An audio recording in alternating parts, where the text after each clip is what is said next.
ইসলামী bank news top 10। সংস্কার নিয়ে দ্রুত রাজনৈতিক দলগুলোর সঙ্গে সংলাপ করে নির্বাচনের রোডম্যাপ ঘোষণার তাগিদ বিশিষ্টজনদের। নির্বাচনের বিষয়ে কালক্ষেপণ করলে অন্তর্বর্তীকালীন সরকার সমালোচিত হবে। বিএনপির সিনিয়র যুগ্ম মহাসচিব রুহুল কবির রিজভী বলেছেন, শেখ হাসিনা ছিলেন দুর্নীতির মডেল, এমন কোনো খাত নেই যেখানে তার দুর্নীতি নেই।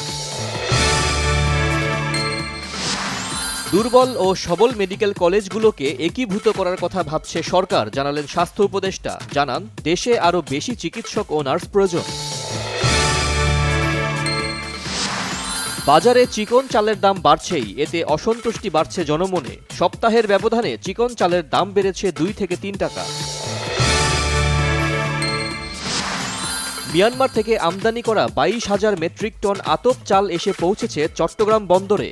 রাতে এমভি গোল্ডেন স্টার নামের জাহাজে করে এসব চাল এসে পৌঁছায়। গোপালগঞ্জের কাশিয়ানীতে সড়ক দুর্ঘটনায় 3 শিক্ষার্থী নিহত। চট্টগ্রামের মিরসরাইয়ে বাসের ধাক্কায় 3 মোটরসাইকেল আরোহীর মৃত্যু। আল কাদির ট্রাস্ট দুর্নীতি মামলায় পাকিস্তানের সাবেক প্রধানমন্ত্রী ইমরান খানকে 14 বছর আর তার স্ত্রী বুশরা বিবির 7 বছরের কারাদণ্ড।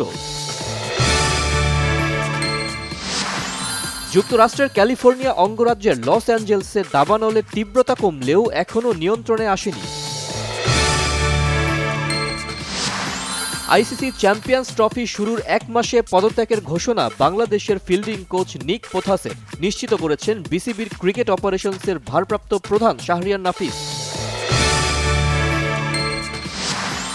ইংলিশ প্রিমিয়ার লিগের সাউদাম্পটনের বিপক্ষে আমাদ দিয়ালোর হ্যাটট্রিকে 3-1 ব্যবধানে জয় পেল ম্যানচেস্টার ইউনাইটেড।